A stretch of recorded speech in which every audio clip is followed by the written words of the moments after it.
The morning unfolded predictably at 221B Baker Street, with the faint ticking of the clock harmonizing with the crackle of the fire. Dr. Watson, engrossed in his newspaper, sipped his tea while Holmes, seated across the room, meticulously cleaned a chemical apparatus. The faint aroma of paraffin mingled with the morning air. Holmes glanced up, his sharp gaze piercing through Watson's distraction. "The lack of urgency in your reading suggests today's news fails to stimulate the intellect, Watson." Watson smiled wryly. "You're correct, Holmes. The front page regales us with trivial scandals and an uninspired commentary on the weather."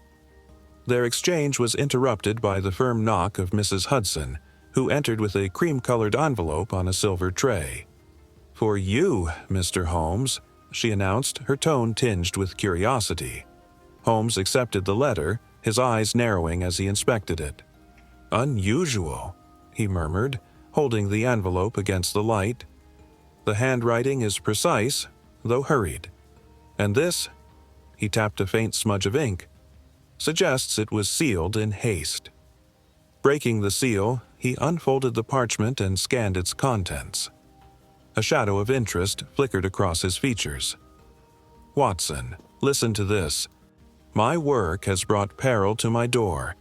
I fear dark forces conspire against me. I beg your assistance before it is too late. Dr. Erasmus Vailcroft." Watson set aside his paper, intrigue piqued. "An alchemist, Holmes. This promises an unusual case." Holmes stood, his demeanor resolute. "Indeed, Watson.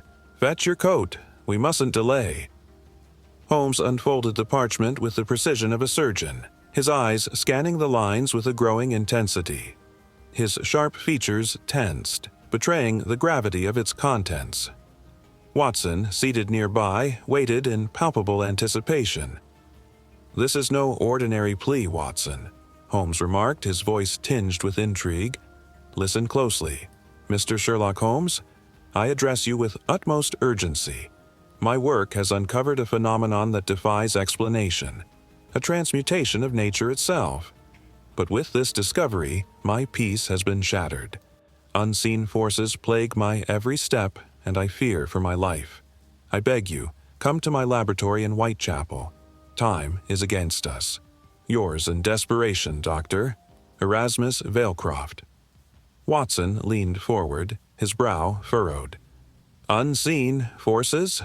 A phenomenon defying nature? Surely the man exaggerates."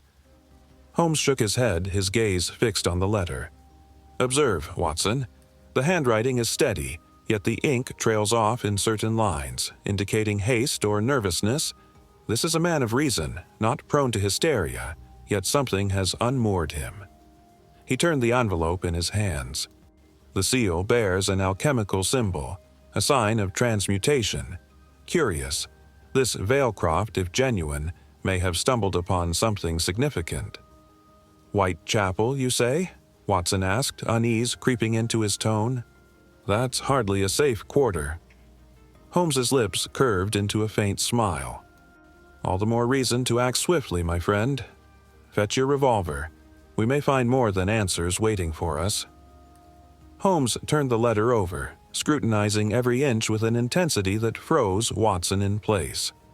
"Do you notice the faint watermark here, Watson?" he asked, holding the parchment to the light. "It's the crest of a papermaker in Norwich, renowned for producing specialized stock for scholarly work. Vailcroft is no amateur. His credentials are likely impeccable." "And yet he is terrified," Watson murmured, leaning forward. "What do you make of the rest?"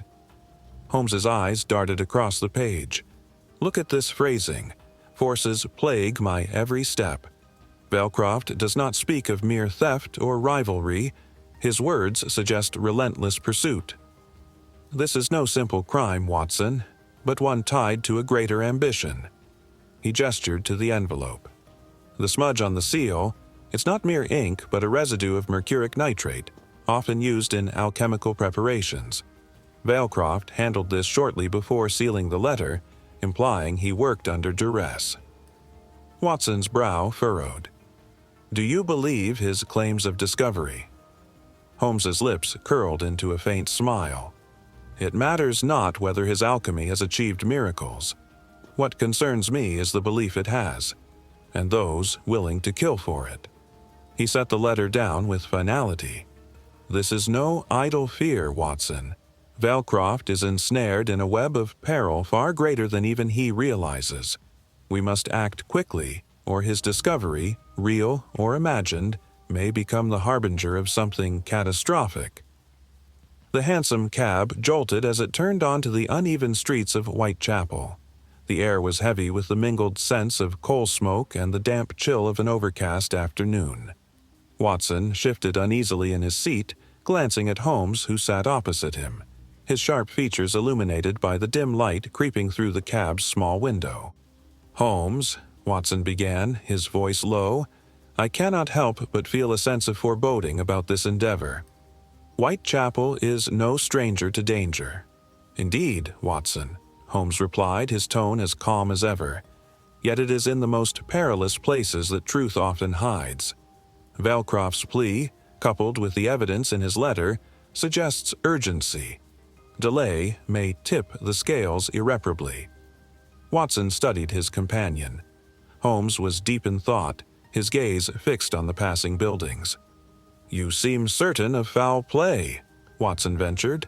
Holmes tapped the side of the cab lightly, a faint smile playing on his lips.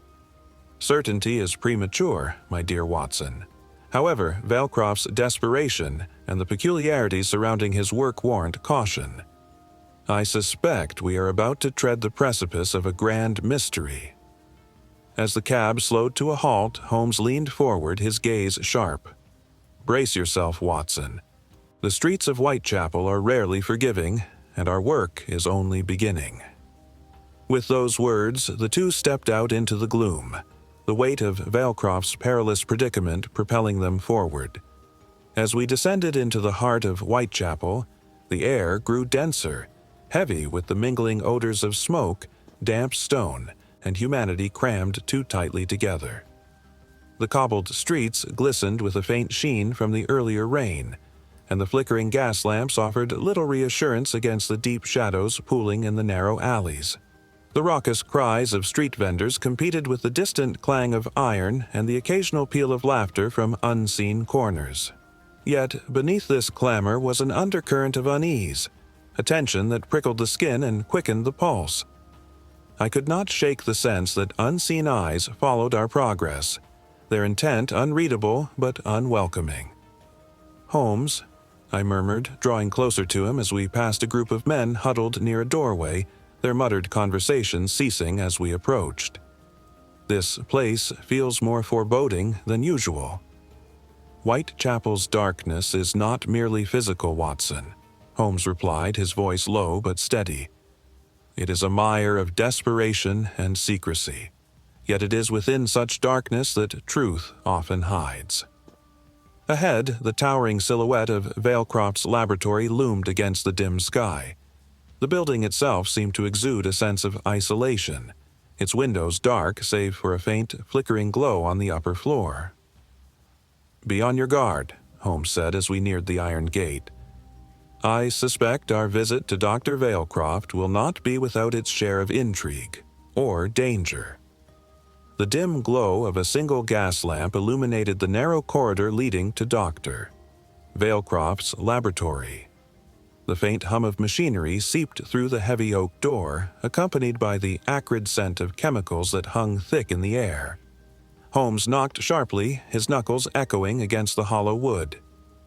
"Enter," a voice called from within, tremulous yet commanding. Holmes pushed the door open to reveal a man hunched over a cluttered workbench.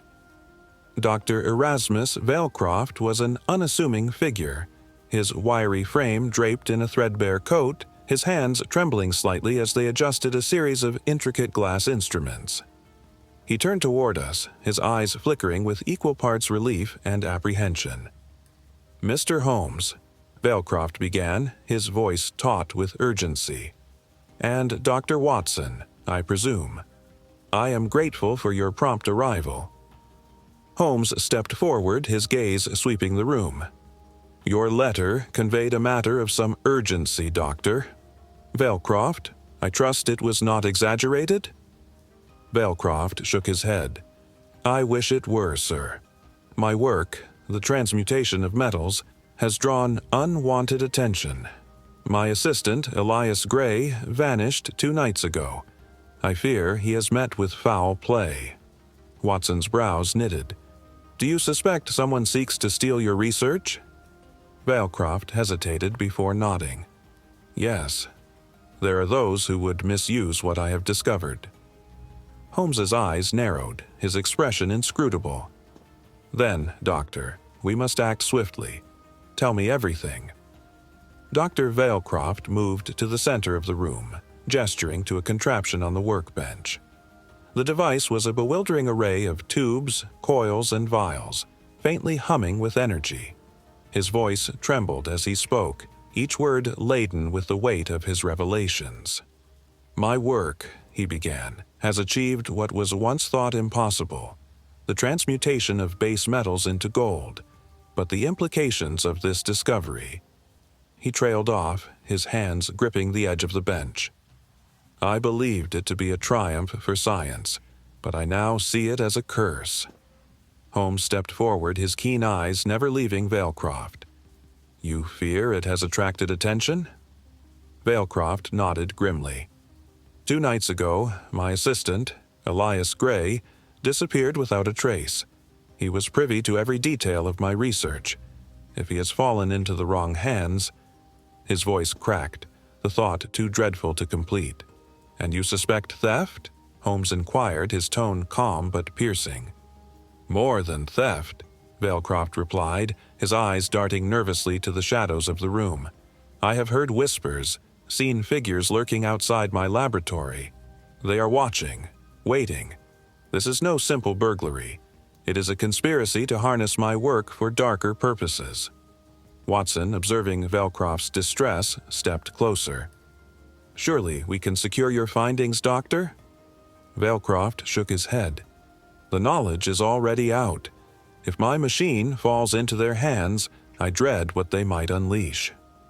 Holmes's expression grew taut, his mind already turning over the possibilities. Then we must ensure it does not. Doctor, I shall need every detail of your research and Gray's movements before his disappearance. We have little time to waste. Dr. Valecroft moved toward a shelf cluttered with notebooks and vials, his movements tense. He retrieved a small journal, its leather cover worn from use, and placed it on the table before Holmes. This belonged to Elias Gray, Valecroft began, his voice laced with regret. He was more than an assistant. He was my protege, diligent and curious. Yet 2 nights ago, he vanished without a trace. Holmes flipped through the journal, his eyes narrowing as he examined the neatly written notes and cryptic sketches of alchemical symbols. Did he express any concerns before his disappearance? He asked. Valecroft nodded solemnly. He mentioned feeling watched, particularly after we made a breakthrough in stabilizing the transmutation process. That evening, he stayed late to secure our notes. By morning, he was gone. His lodgings were undisturbed, and no one has seen him since. Watson frowned.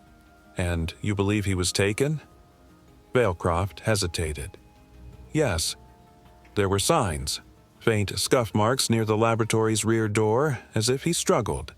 I fear he may have been coerced into revealing our work. Holmes closed the journal, his expression inscrutable. If Gray was taken, it was by those who understand the value of what you've created. They likely see him as a key to unlocking its secrets. Valecroft's voice wavered. Mr. Holmes, if they compel him to complete the process, I shudder to think of the consequences. Holmes's gaze sharpened. Then we must find him, Doctor, before they succeed.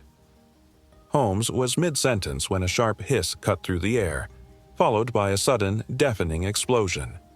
The room shook violently as shards of glass and acrid smoke filled the laboratory. Watson instinctively shielded his face, coughing as the fumes clawed at his throat. "Valecroft!" Holmes shouted, his voice slicing through the chaos. From the corner of the room, Dr. Valecroft emerged, shaken but unharmed. He staggered forward, clutching the edge of the workbench for support, his face pale with shock. "The stabilizer valve. Someone tampered with it," he stammered. Holmes, his sharp eyes narrowing, swept through the haze toward the source of the blast. The remains of a delicate apparatus lay scattered on the floor, surrounded by a strange, shimmering residue that glistened like quicksilver.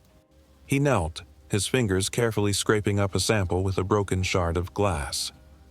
"Sabotage," Holmes muttered, rising to his feet. "This was no accident, Doctor. Someone wanted to destroy your work, or perhaps draw us out." Watson steadied Valecroft, who was trembling. "Are you certain you're unhurt?" Watson asked, his voice laced with concern. Valecroft nodded weakly. I am fine, but my research—" "Your research remains intact for now," Holmes interrupted, his tone firm. "But we must act swiftly. Whoever orchestrated this intends to strike again, and they will not fail a second time." Holmes turned, his expression resolute.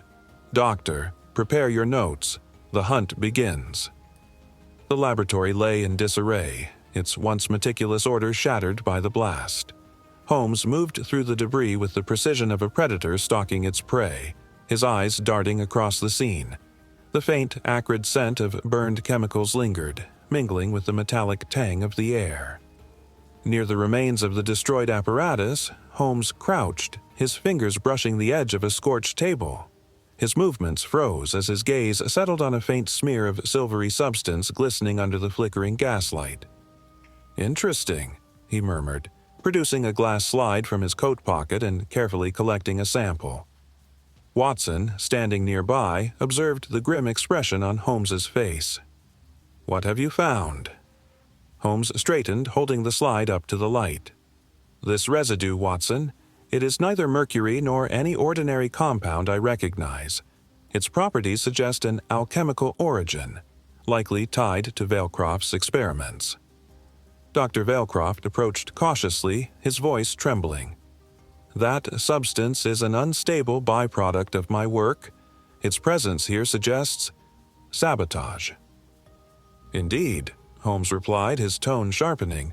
"This was no accident.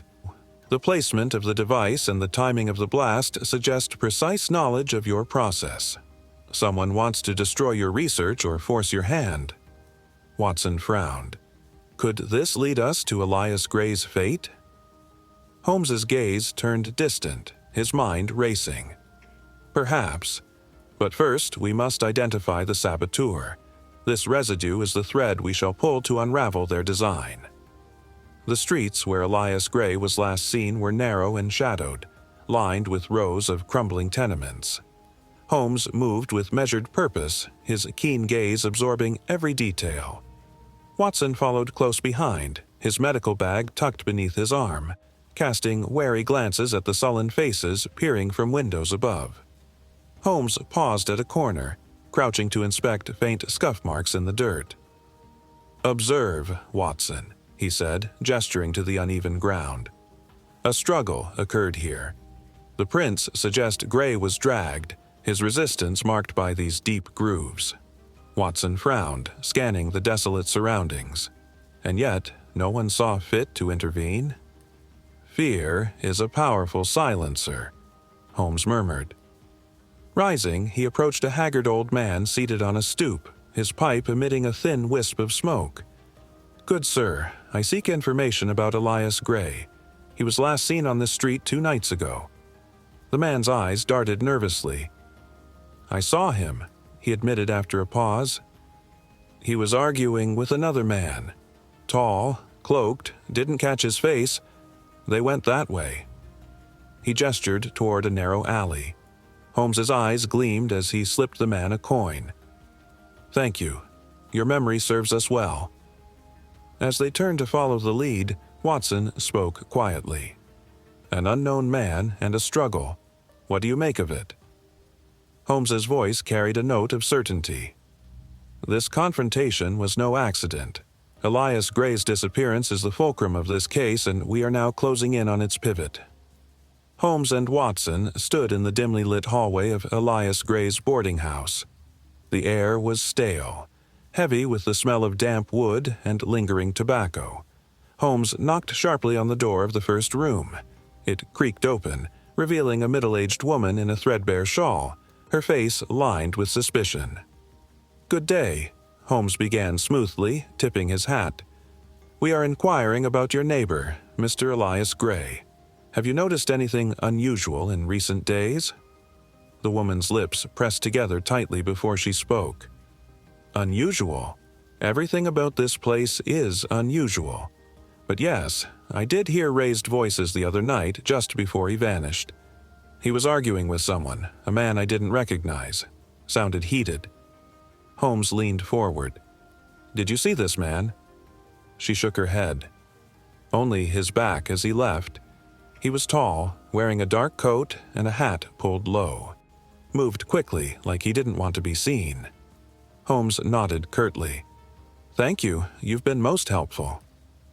They proceeded to the next room, where an elderly man, his eyes clouded but sharp, recounted similar details. "Heard them through the walls? I did." Gray sounded desperate, like he was begging. Then, silence. "When I went to check, the door was locked and the hall was empty." Watson glanced at Holmes as they descended the stairs. "What do you deduce?" Holmes's lips thinned. "A calculated confrontation. Our mysterious visitor knew precisely when to strike, and precisely how to vanish." Elias Gray's quarters were small and sparse, a modest space that revealed little of the man who had once occupied it. Holmes moved methodically, his sharp gaze scanning every surface with an unerring sense of purpose. Watson lingered by the door, the air heavy with dust and faint traces of ink and metal. Holmes paused at a desk pushed against the wall. Its surface was strewn with scattered papers and broken quills, but it was the drawer beneath that captured his attention. Producing a thin blade from his pocket, he expertly worked the lock until it yielded with a soft click. Inside lay a leather-bound notebook, its edges worn from use. Holmes retrieved it, flipping through its pages with precise movements. The contents were startling. Rows of alchemical symbols intertwined with what appeared to be complex ciphers, their meanings obscured by layers of encoded text. "Watson, look here," Holmes called, holding the notebook toward the light. "This is no ordinary journal. Gray's work, his thoughts, are concealed within these pages. A precaution, no doubt, against prying eyes." Watson leaned in, studying the strange markings. "Can you decipher it?" Holmes's lips curved into a faint smile. "In time, yes, but its existence alone is telling. Gray knew his knowledge was dangerous and he sought to protect it. The question remains, who would kill or abduct for what lies within?" Holmes carefully secured the notebook in his coat. "This is a thread worth pulling, Watson. Let us see where it leads." Holmes sat at the small desk in Elias Gray's quarters, the notebook open before him. His sharp gaze darted over the cryptic alchemical symbols and interwoven ciphers, his mind working with practiced precision. The room was quiet, save for the faint scratch of his pen as he jotted notes on a scrap of paper. "Fascinating," Holmes murmured, tapping a particular symbol with his finger. "These equations suggest more than mere transmutation, Watson. They hint at a process for stabilizing the reaction, a safeguard Gray devised to prevent catastrophic failure." Watson, leaning against the door frame, furrowed his brow. "And what of the cipher? Can you make sense of it?" Holmes nodded, a faint smile tugging at his lips. "It is a substitution cipher, albeit a complex one. See here, the sequence aligns with Vailcroft's earlier descriptions of his experiments. Gray meticulously documented their work, but he also took pains to obscure its meaning. He feared its theft." "Then whoever took Gray wanted more than the man," Watson said, his tone grim. "They sought this knowledge." Holmes's expression darkened. "Precisely. And they are relentless. This notebook is not just a record, it is a blueprint. Vailcroft's work and Gray's disappearance are now undeniably entwined." Holmes closed the notebook with finality. "This is a key, Watson, a key that will lead us directly to those who orchestrated this conspiracy." Holmes paced the small room, his hands clasped behind his back, his sharp gaze flicking between the notebook and the faint scuff marks near the door. "The man Gray argued with," he began, his voice low but resolute, "was no common thief. His actions suggest precision, not desperation." Watson, seated by the window, watched Holmes intently. "What makes you so certain?"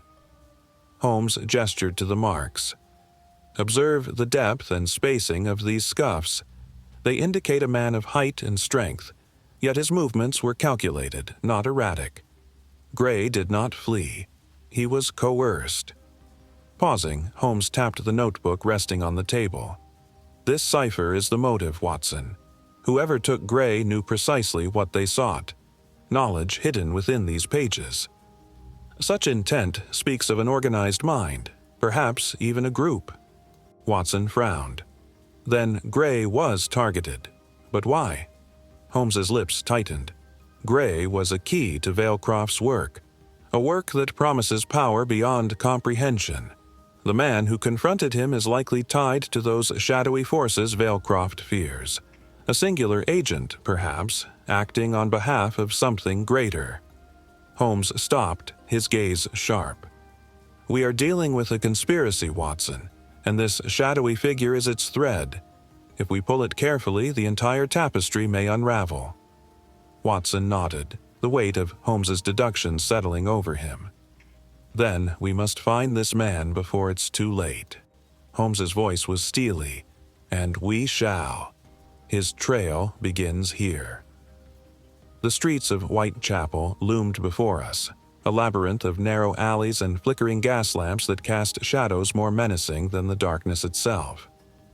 Holmes moved with purpose, his sharp eyes scanning every doorway, every figure that lingered too long in the gloom. The air was thick with the mingled scents of coal smoke, damp stone, and the faint tang of decay, a stifling miasma that seemed to cling to the skin.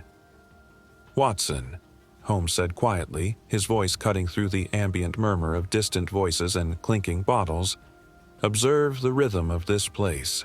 Its chaos is a mask. There is an order to it if one knows where to look." I followed his gaze as he nodded toward a group of men loitering near a derelict warehouse. Their eyes darted furtively, their posture tense. Holmes's pace quickened as he approached, and I hurried to keep up, feeling the weight of unseen eyes upon us. A man stepped forward, his voice rough. "You're far from home, gentlemen. Lost, are you?"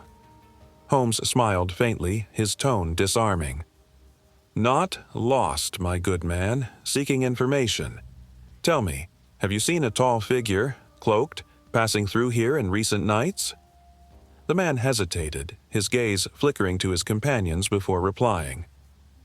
"Might have. What's it worth to you?" Holmes slipped a coin into his hand, his expression unreadable. "Enough for the truth." The man pocketed it with a smirk. "He's been sniffing around the docks. That's all I know." Holmes nodded, turning on his heel. "Come, Watson. The trail grows warmer." The dim glow of oil lamps cast flickering shadows across the grimy walls of the tavern. The air was thick with the stench of spilled ale and unwashed bodies, the low murmur of voices punctuated by the occasional clink of glass. Holmes and I occupied a cornered table, inconspicuous among the rough patrons who frequented such establishments. Holmes tilted his head subtly, his keen ears catching fragments of conversation from a table nearby. Two men, their voices hushed but urgent, leaned close over their drinks. "The shipment's late," one grumbled, his fingers drumming on the table. "If they don't deliver the metals soon, the boss'll have our heads." "Keep it down," the other hissed. "You want the whole tavern to know? Besides, it's not just metals. It's those relics, too. Dangerous business, that. Best not to ask too many questions." Holmes's expression sharpened, his gaze fixed on the pair as they continued their guarded exchange. He leaned toward me, his voice barely above a whisper. "Watson, These men are more than smugglers. Rare metals and alchemical relics. They are the threads that bind this mystery. "What do you propose?" I asked, sensing the wheels of his mind turning. Holmes's lips curled into a faint smile. "Patience, my dear Watson. Let them talk. The truth will reveal itself in their folly." As the men's voices faded into indistinct murmurs, Holmes's eyes gleamed with purpose. The trail, it seemed, was growing warmer. The moon hung low over Whitechapel as Holmes and I approached the dilapidated warehouse the informant had directed us to. A faint hum of activity emanated from within, accompanied by the occasional clatter of metal. Holmes motioned for silence, his sharp gaze scanning the surroundings before we slipped into the shadows near a broken window. Peering through the grime-streaked glass, we observed a small group of men gathered around a table laden with crates. The flickering lamplight revealed strange markings etched into the wooden surfaces, symbols that matched those in Gray's notebook. One of the men, tall and broad-shouldered, pulled a small vial from a crate, its contents glinting faintly. "Rare metals, no doubt," Holmes murmured. "But more intriguing is their fixation on alchemical tools. These men are no ordinary criminals, Watson. They seek more than mere profit." "Could they be connected to Gray's disappearance?" I asked, keeping my voice low. Holmes nodded. "Unquestionably. The symbols on those crates confirmed their involvement. They are either working for or aligned with the shadowy figure who sought Gray's knowledge." The men exchanged terse words, but one phrase caught Holmes's ear. "The device must be complete before the next shipment." His expression darkened. "We have uncovered a critical link," he whispered. "These smugglers are pawns in a larger game. Their secrets, however, may unravel the master's plan." As the men began to disperse, Holmes pulled me back into the shadows. "Come, Watson, we must act swiftly before they vanish into the night." The cold night air wrapped around us as Holmes and I settled into a concealed vantage point near the docks. The murmur of the Thames provided a rhythmic backdrop to the scene unfolding below. A group of men had gathered near a shadowy vessel moored to the pier, their hushed tones barely audible against the sound of lapping water. Holmes's hand rested lightly on my shoulder as he leaned forward, his gaze sharp and focused. "Observe, Watson," he whispered. "This is no ordinary shipment." Crates were being unloaded under the dim light of lanterns, their markings faint but unmistakable, the same cryptic alchemical symbols we had encountered in Gray's notebook. One man, tall and imposing, stepped forward, his voice carrying an air of authority. "Is the shipment intact?" he demanded, his tone clipped. "Everything's here," another replied, gesturing toward the crates. "The rare metals, the tools, everything your master requested." Holmes's brow furrowed at the mention of a master. He shifted his position slightly to catch a better view. The leader inspected one of the crates, prying it open to reveal a collection of gleaming vials and metallic instruments. His expression betrayed satisfaction. "This must reach the laboratory without delay," the man said. "The device must be operational by the end of the week." Holmes's hand tightened on my arm. "Do you hear that, Watson? A device. Their plans are accelerating." The group exchanged hurried words before dispersing, leaving the crates to be loaded onto a waiting cart. Holmes exhaled slowly. "We are closer than ever to understanding their purpose. This transaction confirms it. They are building something, and Gray's disappearance is central to their design." I nodded, the weight of his words sinking in. "What now, Holmes?" His eyes gleamed with resolve. "We follow the trail, my dear Watson. It leads us ever closer to the heart of this conspiracy." The streets of Whitechapel, now silent in the early hours, provided a stark contrast to the flurry of thoughts swirling in Holmes's mind. We had retreated to a quiet corner near the docks, Holmes pacing with the intensity of a man piecing together a fragmented tapestry. "Watson," he began abruptly, "we have uncovered much, yet the central question eludes us. Why would smugglers, men concerned with profit, align themselves with the intricate science of alchemy? I furrowed my brow. Perhaps they see it as a means to greater wealth.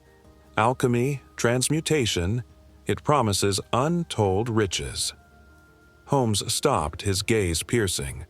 It is not wealth they seek, Watson, but power. The shipment we witnessed, rare metals, alchemical tools, these are the components of something greater, something designed not for profit, but for influence.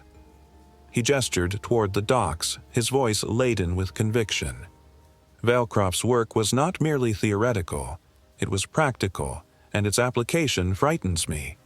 These men have no understanding of its full implications, yet they are driven by the orders of a shadowy figure who does. I nodded, the weight of his deduction settling upon me. But the motives of this figure remain obscured. Is it greed? Control? Something darker? Holmes's lips tightened. It is a puzzle, Watson. A puzzle without a key.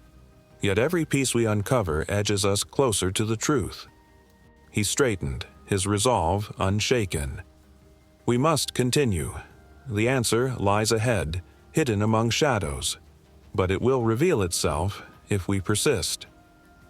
The air in Vailcroft's laboratory was thick with anticipation as Holmes meticulously arranged the scene. Every detail, from the placement of a loose vial to the slight creak of an unlatched window, was calculated to serve a purpose.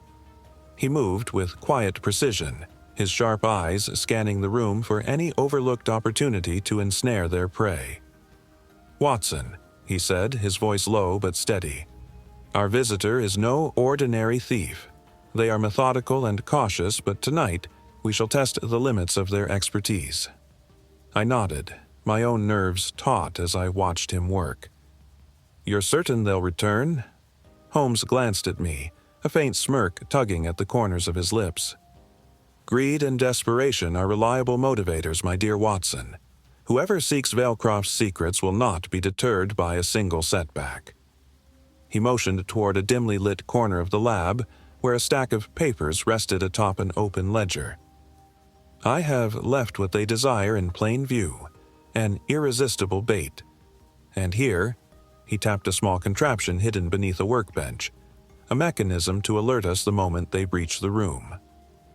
As the clock neared midnight, we took our positions, concealed in the shadows of the adjoining chamber. The faint ticking of Vailcroft's experimental devices filled the silence, each sound heightening the tension. Holmes leaned closer, his whisper barely audible. "Patience, Watson. The game is about to begin." The clock struck 11:30, its steady rhythm resonating through the lab, each chime amplifying the tension in the air. Holmes and I remained concealed in the darkness, our breathing shallow, our senses heightened. The faint hum of Vailcroft's experimental apparatus provided an eerie backdrop, the occasional hiss of steam punctuating the silence. Holmes sat motionless beside me, his gaze fixed on the bait he had carefully arranged in the center of the room. His every muscle seemed coiled, ready to spring into action at the slightest provocation. "Watson," he whispered, his voice barely audible, "observe the smallest detail. Our quarry may reveal themselves in the subtlest of ways." The lab's faint, flickering light played tricks on the shadows, casting shifting forms across the walls. I strained my ears for any sound, a creak of the floorboards, a brush of fabric, but the only noise was the ticking of the clock.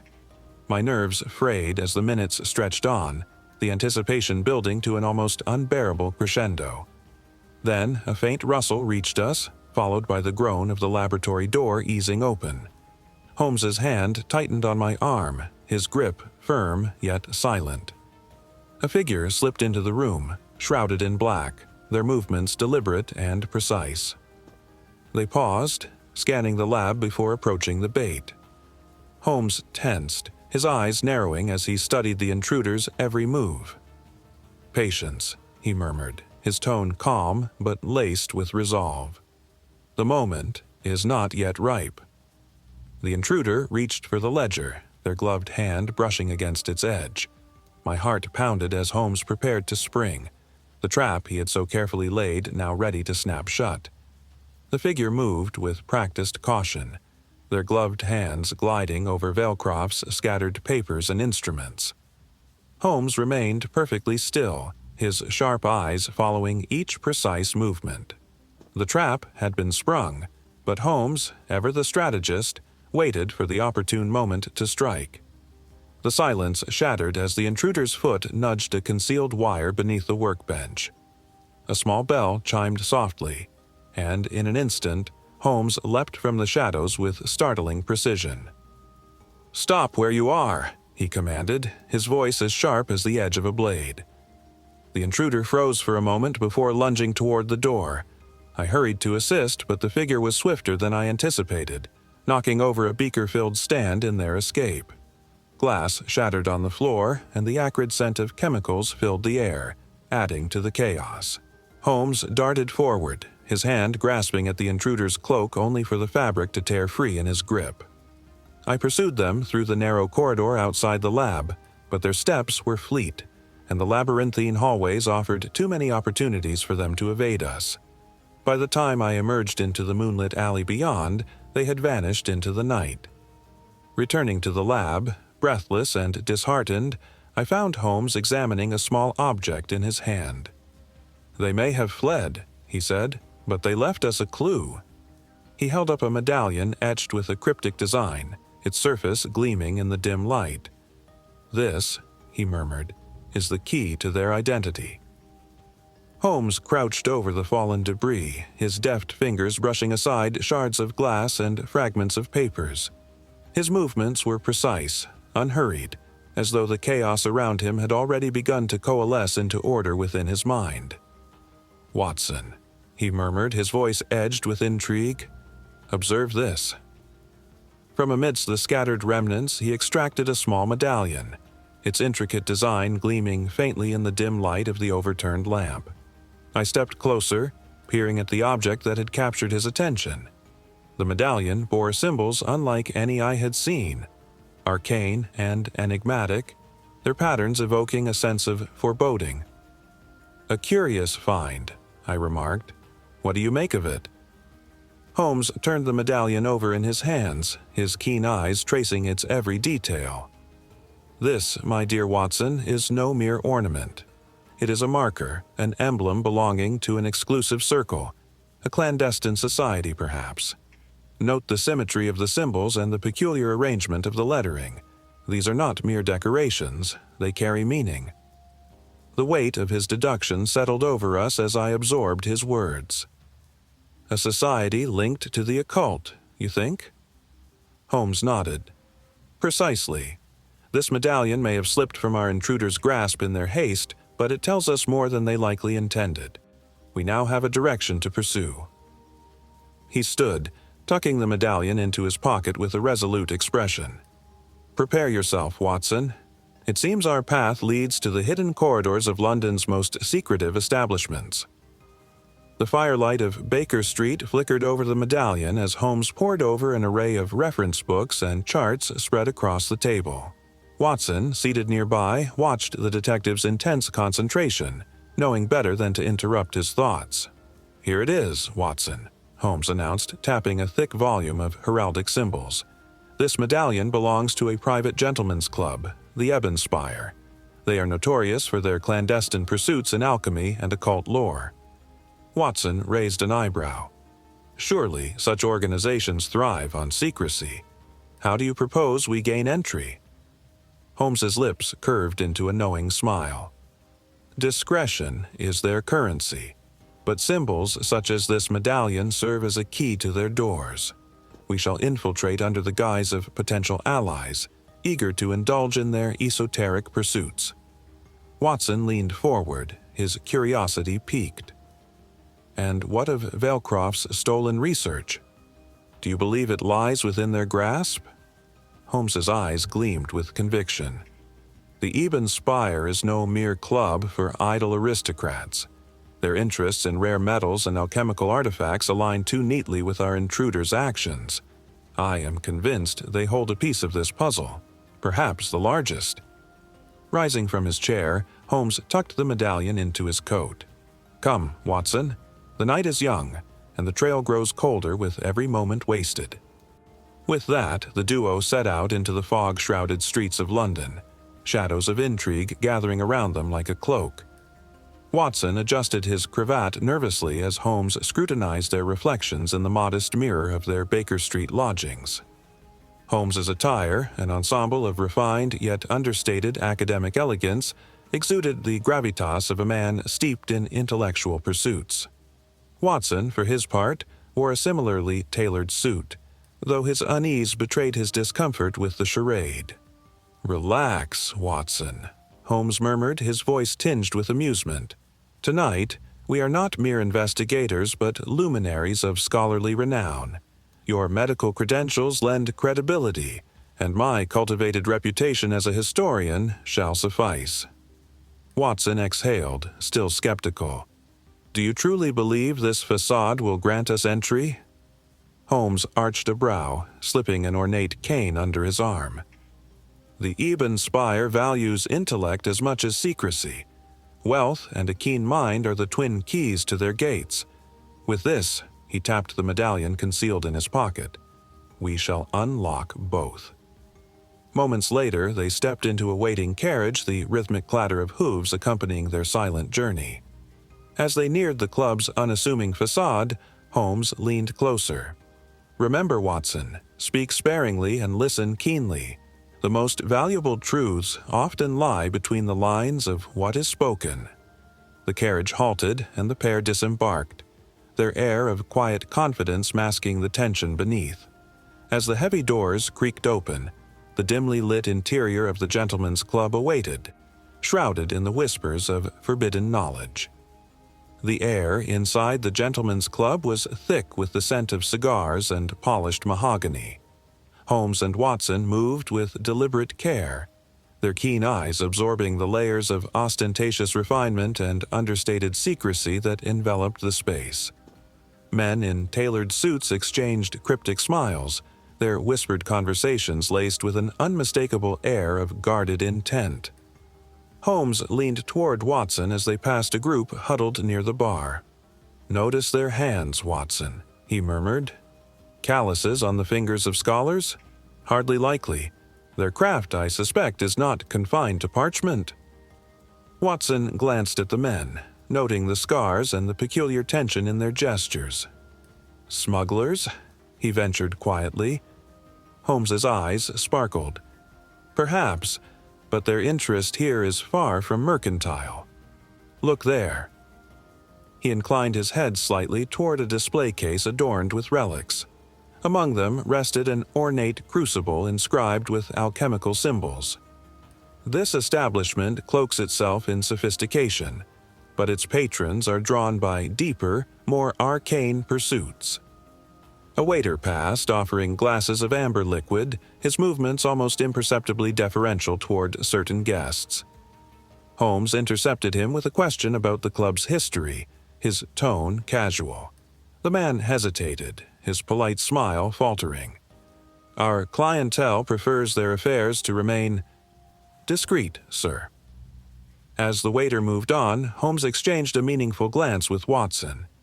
"Secrets thrive in shadows, my friend," he whispered, "and here the shadows are cast deliberately." Holmes leaned casually against the bar, his piercing gaze fixed on a group of men seated at a table draped in crimson velvet. Their hushed conversation carried a weight of intent that piqued his curiosity. Watson, standing nearby with a glass of sherry in hand, noticed Holmes's subtle nod toward the gathering. "They are not ordinary patrons," Holmes murmured. "Observe their gestures, deliberate, practiced, almost ritualistic. These are men accustomed to secrecy." Watson's attention turned to their movements. The leader, a gaunt man with a hawk-like profile, unfurled a parchment covered in intricate symbols. The others leaned in, their faces tense with anticipation. Holmes's sharp ears caught snippets of their discussion. Elements, fusion, unlimited potential. Phrases laden with ominous implications. The leader's voice, though barely audible, carried an undeniable edge of fervor. "Valecroft's research is the key," he said, With his alchemical formula, we can transcend conventional warfare, a weapon unlike anything the world has known. Holmes stiffened, his mind racing. A weapon, he whispered to Watson. They intend to exploit Valcroft's work for destruction. Watson's brow furrowed. Surely, Valcroft wouldn't— Not willingly, Holmes interjected, but trust can be a dangerous currency, easily stolen. The leader sealed the parchment and slid it across the table to another man, whose gloved hands trembled as he accepted it. Holmes's eyes narrowed. This guild is not merely a collective of scholars. They are alchemists who have abandoned enlightenment for power. As the group dispersed, Holmes turned to Watson, his voice low but resolute. We must uncover their full design and prevent this abomination from coming to fruition. Holmes's sharp gaze flitted across the room, lingering on a figure partially obscured by the shadows of a mahogany bookshelf. The man spoke with a casual authority, his voice steady but edged with ambition. Watson, standing a step behind, followed Holmes's line of sight, his brow furrowing as recognition dawned. Surely not, Watson whispered, his voice barely audible above the hum of conversation. Holmes's lips pressed into a thin line, his expression betraying no emotion save for a glint of cold calculation in his eyes. Indeed, Watson, he murmured, Erasmus Valcroft's most trusted confidant, Arthur Merriweather. Merriweather leaned forward in his chair, his tone becoming insidious. Valcroft underestimates the value of his work. With the Guild's resources, his research will finally be liberated. Watson inhaled sharply, the words cutting through him like a blade. How could he? Valcroft regarded him as a brother. Holmes silenced Watson with a subtle gesture. Loyalty is often a facade, Watson, easily shattered by the allure of power. As the meeting progressed, Merriweather's involvement became increasingly evident. He produced a small vial of shimmering liquid, holding it up for the others to see. This is but a fragment of Valcroft's genius, he declared. Imagine its potential magnified 100-fold. Holmes's mind raced, piecing together Merriweather's duplicity. It is clear now, he muttered. The Guild's ambitions hinge not only on Valcroft's research but on Merriweather's betrayal. Watson's jaw tightened. What do we do? Holmes's voice was icy and resolute. We unravel their scheme, and we do so swiftly. Holmes placed a steady hand on Watson's shoulder, his voice a low murmur. Our task here is complete. The longer we linger, the greater the risk.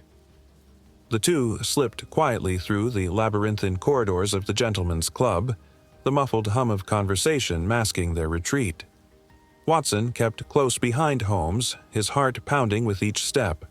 The weight of what they had uncovered pressed upon him, and the sharp echo of a footfall in the wrong place could undo them. As they reached the grand entrance, Holmes motioned for Watson to pause. Patience, my dear friend, he whispered, his keen eyes scanning the room. A club steward stood nearby, his attention fixed on a ledger. Holmes seized the moment, leading Watson through a side door into the chill of the night. This knowledge is perilous, Watson, Holmes said gravely. We must tread carefully. Dr. Valcroft stared at the gilded letter trembling in his hands, the wax seal bearing a sigil he now recognized all too well. They claim to champion my work, he murmured, his voice tinged with a mix of disbelief and unease. An offer to present my findings at an exclusive symposium, but I suspect their intentions are far from noble. Holmes studied the letter with unwavering focus, his sharp gaze dissecting every detail. Their language is carefully chosen, he remarked. Note the excessive flattery. Designed to manipulate a man of your intellect into compliance. They aim to trap you. Watson, seated nearby, leaned forward. Surely you don't intend to attend. I must, Valcroft said, his tone resigned. If their goal is my research, they will not stop until they have it. I cannot allow them to act unchecked. Holmes raised a hand. halting any further protest. "Doctor, you will attend, but not alone. We shall accompany you, though unseen. The serpent reveals its fangs when it believes its prey defenseless." The plan set, tension thickened in the room. Valcroft nodded solemnly. "If this is the price of truth, so be it." Holmes straightened, his mind already calculating. "They believe themselves cunning, but their duplicity will be their undoing." Holmes paced the laboratory floor, the invitation letter clasped tightly in his hand.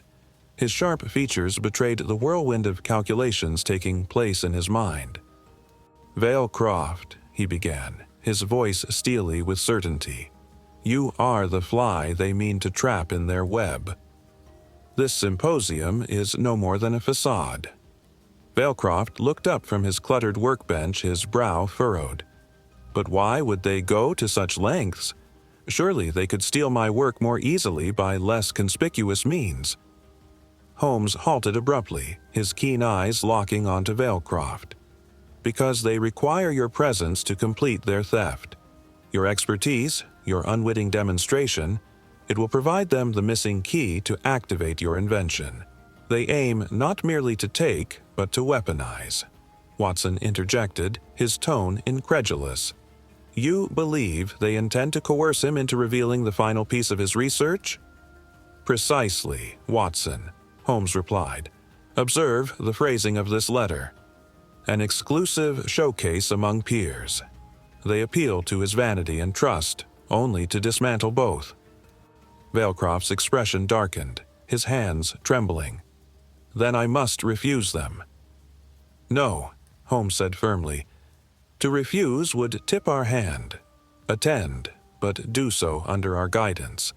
The moment they act on their treachery, we will be ready." Valcroft hesitated, but Holmes' unwavering gaze restored his resolve. "Very well," the alchemist said. "If I must be bait, then so be it." Holmes nodded, his voice calm but resolute. "Fear not, Doctor. The hunters shall become the hunted." The laboratory erupted into chaos as the guild's true intent unfolded. The once cordial gathering of gentlemen dissolved into a frenzy when Valcroft unveiled his apparatus. A sudden, sharp voice, belonging to the man Holmes had identified as the betrayer, broke through the low murmur of the crowd. "Now!" the man barked, and in an instant several figures rushed toward the device, their movements calculated and swift. Holmes surged forward, his voice commanding. "Stop them, Watson. Their goal lies in that mechanism." Watson sprang into action, his military instincts taking hold as he grappled with one of the intruders attempting to detach a critical component from the machine. The metallic clang of tools echoed in the air, mingling with the shouts and cries of the scuffle. Valcroft stood frozen, his face a mask of horror, unable to comprehend how his trusted colleagues had turned into marauders. Holmes's voice rang out again, firm and unyielding. "Secure the control lever. It's their objective." He darted to intercept a hooded figure who wielded a wrench with menacing intent. The guild, though skilled, had underestimated Holmes's keen preparation.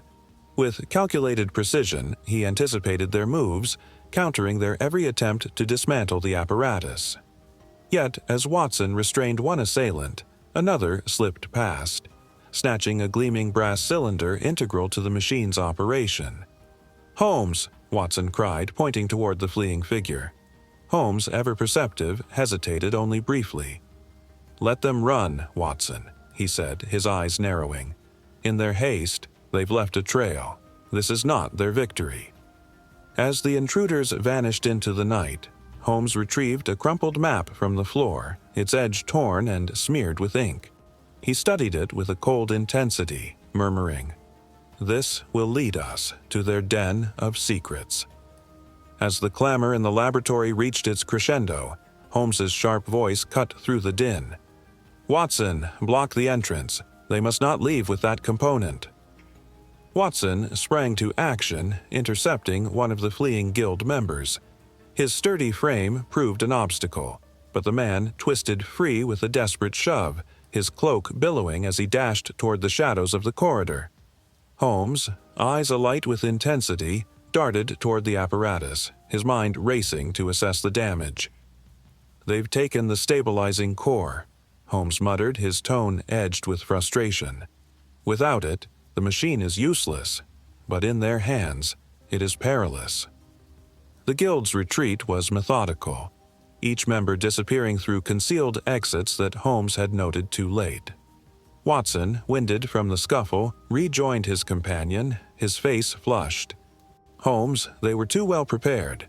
Their escape was calculated." Holmes nodded grimly, retrieving a glinting object from the ground. A shattered vial, its contents spilled in a vivid streak. "Calculated indeed, Watson, yet their precision reveals their hand.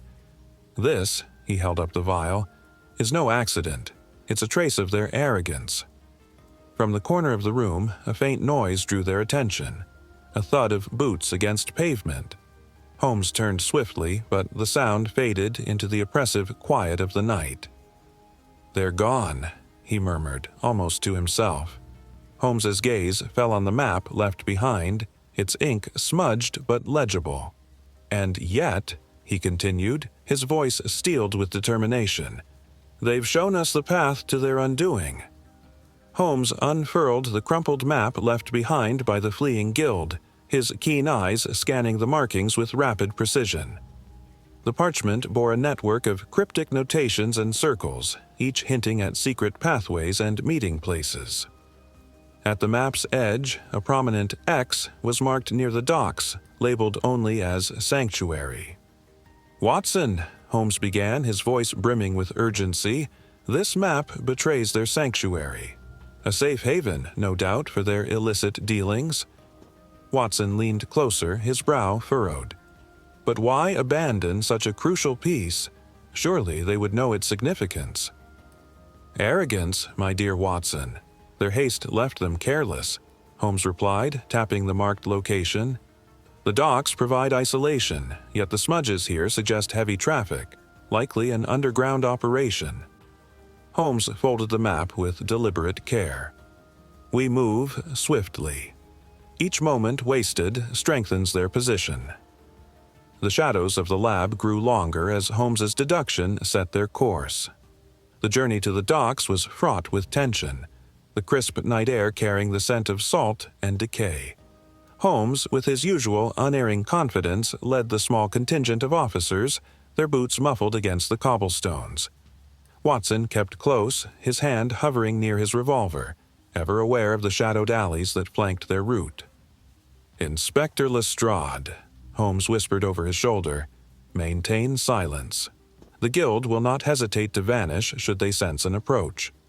Lestrade grunted his agreement, signaling his men to proceed with caution. The group moved as one, their breath visible in the cold air.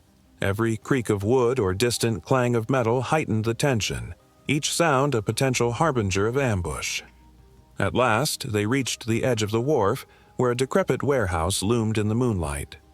Holmes halted abruptly, his gaze scanning the surroundings with predatory precision. "This is their lair," he murmured, pointing to faint traces of ash and oil stains leading to a side door. "They have been here recently. Prepare for resistance." The officers nodded, weapons at the ready. Holmes placed a steadying hand on Watson's shoulder. "Stay close, my friend. The guild is desperate. Cornered men are the most dangerous." Watson nodded, his heart thudding. As Holmes pushed the door open, a low creak shattered the stillness and the group slipped inside. The air was heavy with the smell of chemicals, and in the distance, muffled voices carried an ominous rhythm. The confrontation lay ahead, and every step toward it felt like treading a razor's edge. The warehouse interior was a labyrinth of crude machinery and shadowed alcoves. Holmes, his sharp gaze darting from one detail to the next, led the group deeper into the cavernous space. Watson followed closely, the faint hum of unknown contraptions filling the oppressive silence. "Observe," Holmes whispered, gesturing to a large table strewn with alchemical apparatus and detailed diagrams. "The guild's workings. This is no amateur endeavor. They've refined Valecroft's principles." Watson examined a nearby set of papers, his pulse quickening as he recognized the familiar sketches of Valecroft's machine. They've replicated his design. The scale, Holmes, it's monstrous. Holmes nodded grimly, lifting a flask containing a viscous, iridescent liquid. An accelerant, no doubt integral to their experiment. Crude, yet dangerous. They've been toiling toward a single purpose: weaponization. As they advanced, the faint murmur of voices drew nearer. Holmes motioned for silence, leading the group to a concealed vantage point overlooking the central chamber. Below, guild members worked feverishly, their focus on a towering structure reminiscent of Valecroft's machine, but augmented with menacing, unfamiliar components. Lestrade's expression darkened. Good heavens, Holmes, they're on the verge of activating it. Holmes's jaw tightened. Indeed, but observe the instability. There. He pointed to a glowing conduit emitting irregular sparks. Their haste betrays them. They've not mastered the nuances of Valecroft's design. Watson's unease deepened as a realization dawned. If they activate it prematurely, it could annihilate us all, Holmes interjected, his voice razor-sharp. Gentlemen, prepare yourselves. The Guild's ambition shall falter before dawn, but only if we act with precision. With that, Holmes signaled the group to move, the weight of the secrets unearthed pressing upon them as they prepared for the impending confrontation. The air within the lair grew taut as the Guild's leader, a gaunt man with an unnerving calm, approached the towering machine. His voice carried across the chamber like a dirge. Tonight, gentlemen, we transcend the bounds of mortal science. Holmes, concealed in the shadows, watched intently. They're moments from disaster, he whispered to Watson. This machine's instability will wreak havoc far beyond their grasp. Before Holmes could signal the others, the leader thrust a lever forward, and the machine groaned to life. An unnatural hum filled the air, resonating deep within their bones.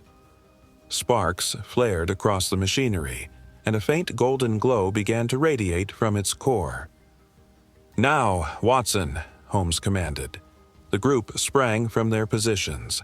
Lestrade's men rushed forward, their shouts echoing against the stone walls. Chaos erupted as Guild members, realizing their plan was compromised, scrambled to defend their stronghold. The leader barked orders, his composure now a facade for desperation. Holmes darted through the melee, his sharp eyes fixed on the machine. He weaved past a flurry of movement, his mind calculating with razor precision. Reaching the console, he deftly removed a crucial panel, exposing a series of wires. With unerring focus, he severed the connection. The machine sputtered, its ominous glow dimming as it wound down to silence. "Watson, cover me," Holmes shouted. Watson, unwavering, stood his ground, his revolver trained on an approaching Guild member. "Not another step," he warned, his voice steady despite the turmoil. The leader roared with rage. "You meddle with forces beyond your comprehension." "And yet, I comprehend well enough to thwart your recklessness," Holmes replied coldly, stepping away from the now dormant device. As the remaining Guild members were subdued, Holmes turned to Lestrade. "Ensure this abomination is dismantled. The world is safer without it." The leader, restrained but defiant, sneered. "You've delayed the inevitable, Holmes. Nothing more." Holmes met his gaze, his expression unyielding. "Delays, my dear sir, are often the difference between chaos and order." The Guild leader's voice echoed with manic triumph. "The machine shall usher in a new age, and none shall stand in our way." Holmes, crouched behind a row of metal cylinders, studied the apparatus with sharp intensity. The device pulsated with energy, arcs of electricity snaking between its metallic coils. Its design was sophisticated, yet Holmes's keen eye discerned its critical flaw. "Watson," Holmes whispered urgently, "that machine draws its power from a central conduit beneath the console. Sever it, and the entire system collapses." "But how?" Watson replied, his voice low and tense. "Distraction," Holmes said, his tone resolute. "I'll handle the sabotage. Cover me." With practiced precision, Holmes moved through the shadows, his every step measured and silent. The chaos of the lair provided a useful cover, guild members frantically securing their positions as Lestrade's men closed in. Holmes reached the console, his hands deftly examining the exposed wiring beneath. He withdrew a small blade from his coat, his mind calculating the exact sequence required. The leader spotted him. "Stop him," he bellowed, pointing a trembling finger in Holmes's direction. Watson, ever the loyal companion, stepped forward, revolver raised. "Not another step," he commanded, his voice cutting through the din. The advancing guild members hesitated, their gaze flickering between Watson's steady aim and the fraught chaos around them. Holmes worked swiftly, slicing through the primary conduit with a single stroke. The machine groaned, its glow flickering before fading entirely. The air grew heavy with the scent of scorched metal as sparks sputtered from its core. "It's done," Holmes muttered, retreating to Watson's side as the leader screamed in frustration. "Their plans end here." The machine lay dormant, a testament to Holmes's brilliance. The guild, however, was not yet defeated. As the guild members were subdued one by one, the air in the lair grew heavy with an eerie silence, broken only by the clinking of handcuffs. Among the captured, one man, trembling and pale, hesitated as Lestrade's men approached. Holmes's piercing gaze locked onto him. "You have something to say, I presume?" he stated, his tone cutting through the tension. The man faltered before nodding. The guild, it wasn't just about wealth. They sought power, true dominance through alchemical mastery. The ultimate goal was to weaponize Valecroft's work, to control nations, he stammered, his voice quivering with fear. Holmes leaned closer, his eyes narrowing. "And their collaborators? Speak plainly." "There's a financier," the man whispered, glancing nervously at his cohorts. "A nobleman. He operates from the shadows, supplying resources. His name starts with an R." "That will suffice," Holmes replied, straightening with satisfaction. "Take him away." As the man was led out, Holmes turned to Watson. "The plot thickens, my dear friend. The name R shall guide our next pursuit." Valecroft stood at the heart of his shattered laboratory, his trembling hands gripping a sheaf of his precious notes.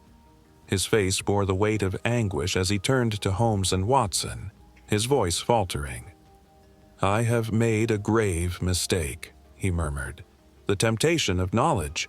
It led to this calamity." Holmes, observing with measured calm, stepped closer. "Your work is indeed powerful, Doctor. Valecroft, but it is not inherently malevolent. Misguided hands sought to twist its purpose. The fault does not rest solely with you." Valecroft shook his head. "Number. It is too dangerous. If another guild rises, or a more cunning villain, this research could unleash horrors upon the world. I must dismantle it, destroy it entirely." Watson, his voice layered with empathy, interjected. "But consider the potential good, Doctor. Such innovation could save lives, not just destroy them." The scientist's gaze flickered with doubt. What good can come of such a thing, when greed and ambition overshadow reason? Holmes, his tone sharp with insight, said, "Have you forgotten the component you spoke of earlier? The potential within your invention to reverse ailments of the blood, a cure for the incurable. Would you let that perish along with the risks?" Valecroft faltered, torn between despair and hope. "You suggest secrecy, safeguarding this knowledge under lock and key?" "Precisely," Holmes affirmed. "Destroy only what must be eradicated. Preserve the essence of its promise." The scientist exhaled, burdened but resolute. "Very well, we shall save the light amid this darkness, but it shall remain hidden, known only to those who will guard it wisely." Holmes stood before the dismantled machine, his eyes glinting with a sharp curiosity. Every motion was deliberate as his hands brushed over gears and conduits, tracing the intricacies of Vailcroft's creation. Watson, leaning against a nearby table, watched in silence, sensing the weight of discovery thickening the air. "Remarkable," Holmes murmured, his fingers pausing at a concealed panel in the machine's casing. "Dr. Vailcroft, your brilliance may have surpassed even your own understanding." Vailcroft, still haunted by the events, glanced over. "What do you mean, Mr. Holmes? That infernal contraption has caused naught but misery." Holmes pressed lightly, and the panel slid open to reveal a crystalline cylinder, faintly glowing with an eerie light. "This," he declared, lifting the element with careful precision, "is the heart of your invention. Its composition suggests properties capable of accelerating cellular regeneration." Watson straightened, his voice tinged with awe. "You mean it could heal? Cure diseases?" Holmes nodded. "Potentially, yes. In the right hands, this could revolutionize medicine, providing remedies for ailments deemed incurable. However," he cast a pointed glance at Vailcroft, "in the wrong hands, it could become a weapon of equal magnitude." Vailcroft's expression shifted from despair to guarded hope. I had theorized such applications, but I feared its misuse." "Misuse is only possible if we fail to guard it," Holmes replied, his tone firm. "This must not fall into obscurity, nor be left vulnerable to avarice. Its secrets must be safeguarded, its potential realized under the strictest vigilance." Watson, ever the voice of humanity, added, "Think of the lives it could save, Vailcroft. Destroying this knowledge would be a crime against mankind." Vailcroft hesitated, then sighed heavily. "Very well, Mr. Holmes. If it can do good, I shall entrust it to you and your wisdom." Vailcroft's hands trembled as he stared at the glowing cylinder that Holmes had unearthed. The faint hum emanating from it seemed to mock his indecision. He looked up, his face lined with worry. "Mr. Holmes, you speak of its potential to heal, but can we truly ignore its capacity for devastation? History teaches us that knowledge often invites its own corruption." Holmes remained steadfast, his sharp gaze fixed on the scientist. "Dr. Vailcroft, destruction is no guarantee of safety. The absence of knowledge does not erase its possibility. Someone, somewhere, will rediscover this path, perhaps with even darker intentions." Watson interjected gently, his voice carrying a note of compassion. "But Holmes, can we fault him for his fears? He's seen firsthand what greed can do, how it twists brilliance into ruin." Vailcroft's shoulders slumped. "Exactly, Doctor. I built this machine with hope, not knowing it would draw the attention of those who see only its power. If I preserve it, I may be unleashing a storm upon future generations." Holmes stepped closer, his tone now measured yet firm. "Every great discovery bears the weight of moral peril. The question is not whether it should exist, but whether those who possess it have the wisdom to wield it rightly. Destroying this would deny the world its chance at salvation." The room fell silent, save for the faint crackle of the fire in the hearth. Vailcroft sank into his chair, head in his hands. "And what if I preserve it, only for it to fall into the wrong hands again?" "Then safeguard it with iron resolve," Holmes replied. "Ensure its secrecy, its integrity. The risk of misuse is outweighed by the lives it might save." After a long pause, Vailcroft lifted his head, his eyes shining with reluctant determination. "Very well, I shall keep it hidden and safe, for now." Vailcroft paced the room, the weight of Holmes's words pressing upon him. His hands fidgeted with his waistcoat, his eyes fixed on the ominous glow of the hidden element Holmes had revealed. "If I am to keep this," he began, his voice taut with apprehension, "I must have your assurance, Mr. Holmes, that it shall never leave my protection." Holmes stepped forward, his gaze unwavering. "Doctor, secrecy is the fortress behind which knowledge such as this must be safeguarded. But fortresses require vigilance. You must construct safeguards, fail-safes that render the machine inert should it ever fall into the wrong hands. Vailcroft paused, his face pale and weary. And what of those who seek it? They will not cease their hunt. The Guild's defeat is no guarantee against future threats. That is why you must vanish from their view, Holmes replied. Allow the machine's legacy to slip into obscurity. Relocate your work, sever ties, and trust only those whose loyalty is beyond reproach. Watson, who had remained silent, now spoke with a quiet conviction. Doctor, you hold in your hands both salvation and ruin.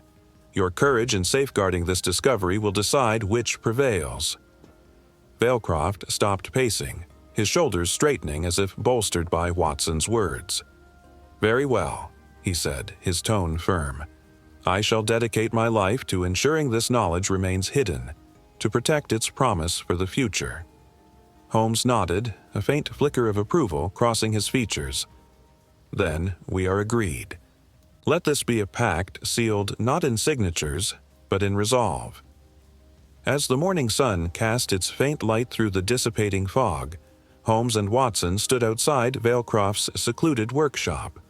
The air carried a weight of both victory and uncertainty. Watson broke the silence. Do you believe we have done the right thing, Holmes? Preserving that knowledge, it feels as though we are balancing on a knife's edge. Holmes gazed into the distance, his features as inscrutable as ever. Progress, my dear Watson, is rarely without peril. The greater the discovery, the heavier the burden of its safekeeping. What we have done is ensure that a weapon of destruction cannot fall into the wrong hands. Beyond that, the potential for good may yet redeem its existence.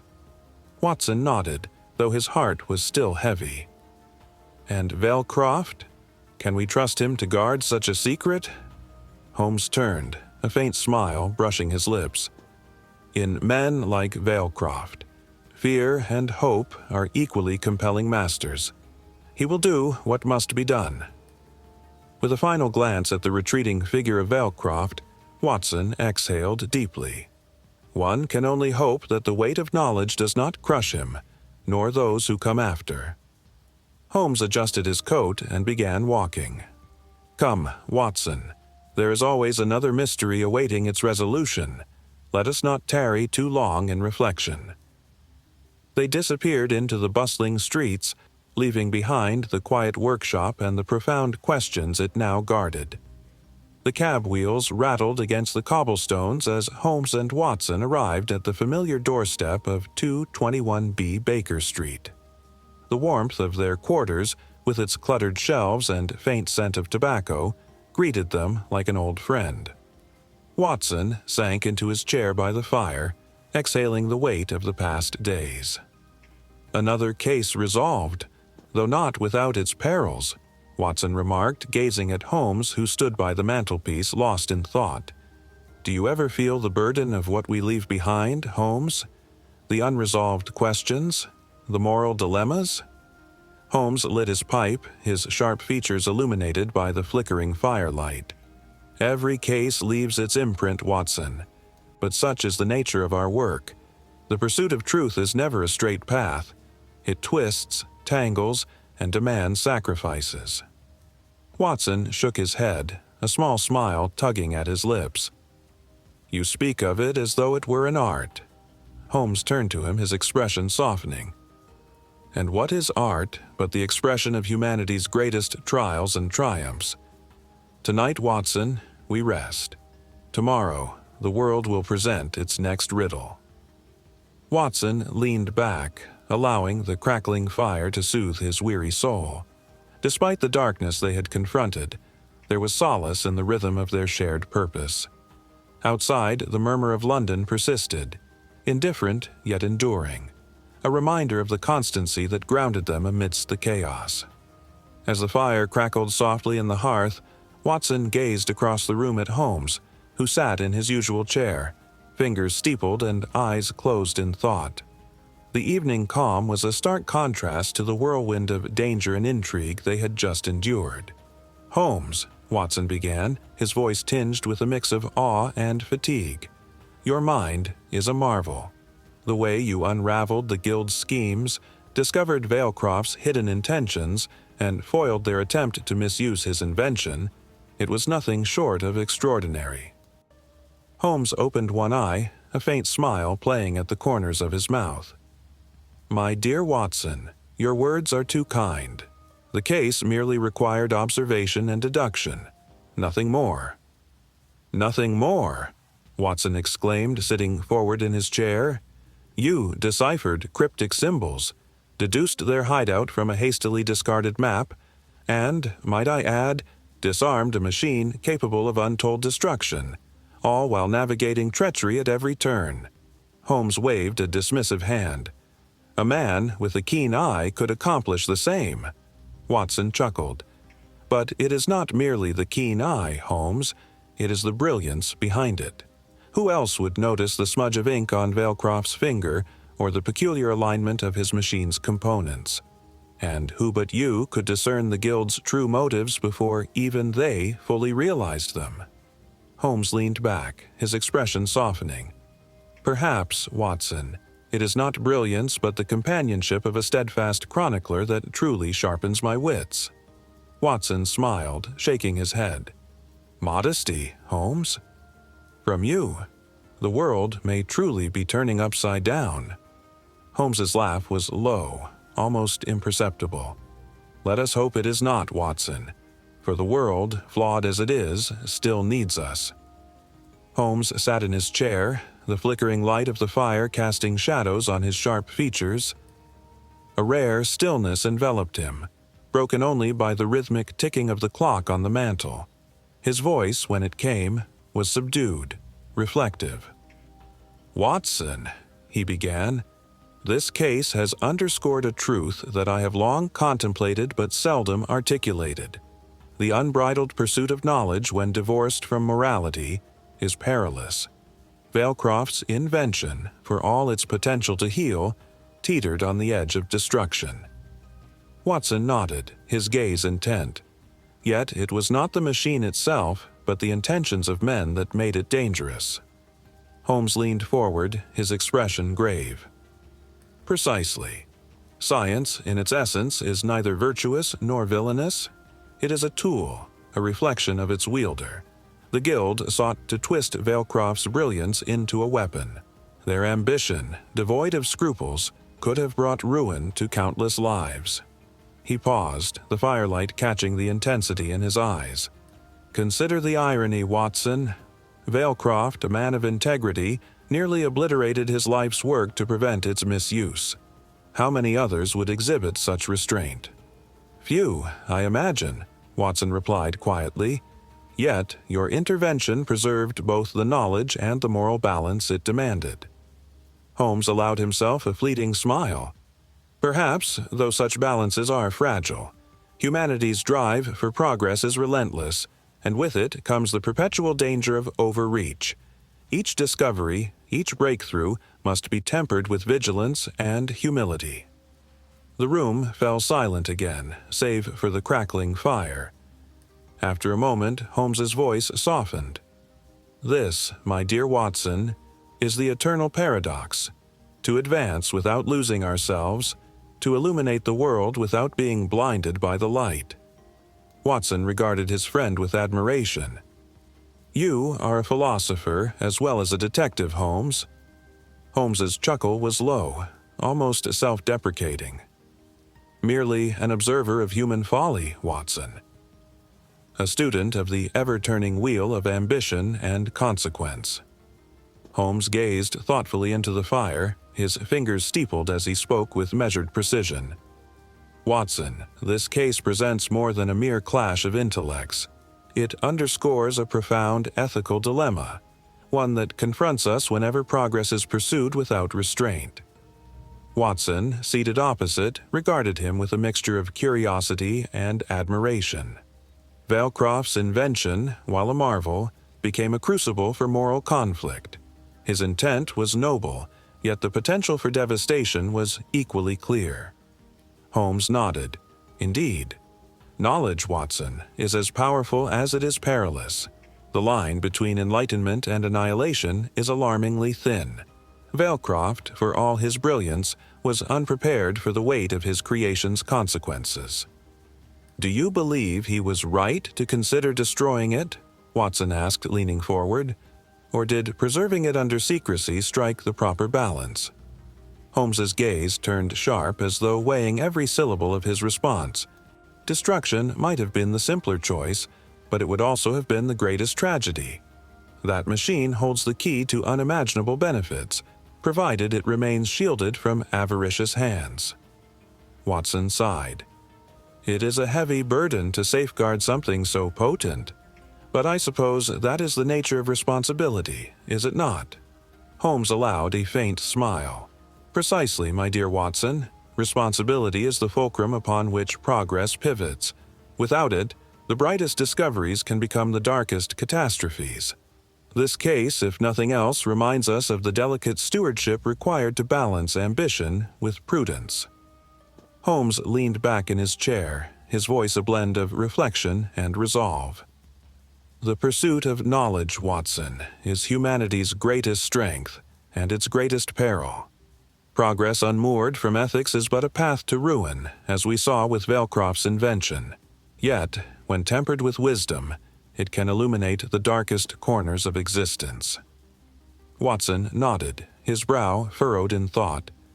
"And so, the balance must be preserved. An unending struggle, perhaps, but a necessary one." Holmes smiled faintly. "Indeed, my friend, for it is in that struggle that we define ourselves and, perhaps, safeguard our future."